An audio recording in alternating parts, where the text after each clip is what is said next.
Assalamualaikum warahmatullahi wabarakatuh. Nama saya Fahrizal. Jadi pada kesempatan video kali ini, saya akan menjelaskan sebuah skenario insiden dari salah satu serangan cyber, yaitu adalah ransomware.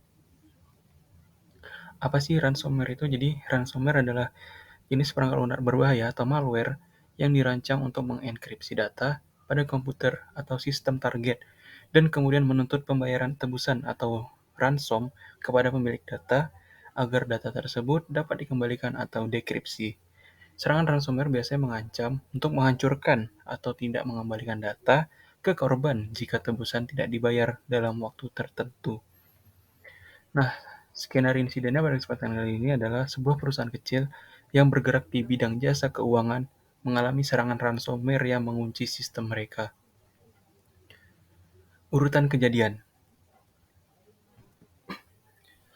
Yang pertama adalah inisiasi serangan, di mana serangan ransomware dimulai ketika seorang karyawan perusahaan menerima email phishing yang mengandung lampiran berbahaya. Lampiran tersebut berisi malware ransomware. Kemudian nomor 2 adalah pengiriman payload, di mana ketika karyawan membuka lampiran tersebut, ransomware menginfeksi komputer karyawan dan mulai menyebar melalui jaringan perusahaan dengan memanfaatkan kerentanan dalam sistem.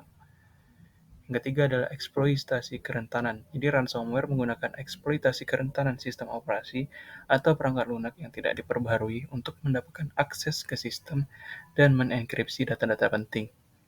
Selanjutnya adalah penyandian data, di mana ransomware mengenkripsi file-file yang relevan dan menampilkan pesan tebusan yang meminta pembayaran dalam mata uang kripto dalam waktu tertentu. Dan yang terakhir adalah tuntutan tebusan, yaitu penyerang mengirim pesan yang mengancam agar perusahaan membayar tebusan untuk mendapatkan kunci dekripsi dan mendekripsikan data. Dampak serangan ransomware. Yang pertama adalah penguncian data, di mana data-data penting perusahaan menjadi tidak dapat diakses, termasuk data operasional, keuangan, dan bahkan data pelanggan. Selanjutnya adalah kehilangan data, di mana data yang terenkripsi dapat hilang jika tidak ada cadangan data yang memadai. Selanjutnya adalah gangguan operasional, di mana sistem perusahaan menjadi tidak dapat digunakan, mengakibatkan gangguan serius dalam operasional sehari-hari perusahaan.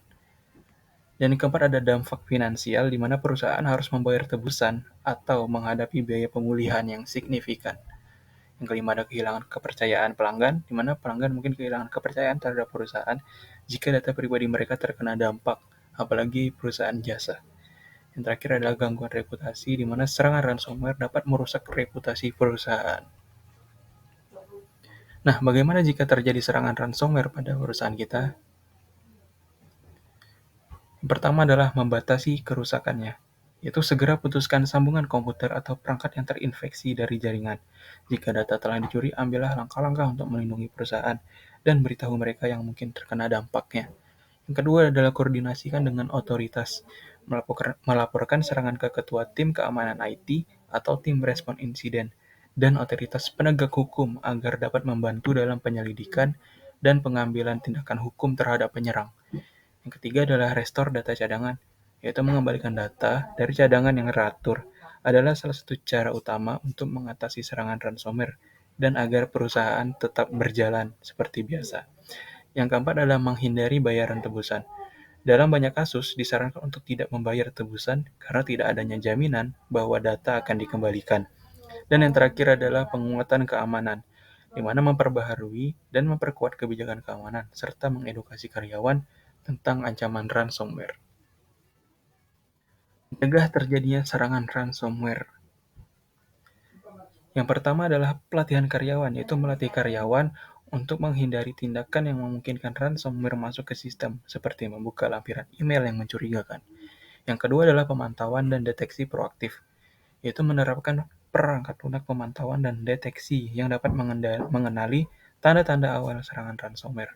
Yang ketiga adalah pembaruan dan pemantauan keamanan sistem, di mana melakukan pembaruan perangkat lunak dan sistem operasi secara teratur untuk mengatasi kerentanan yang mungkin dieksploitasi oleh ransomware.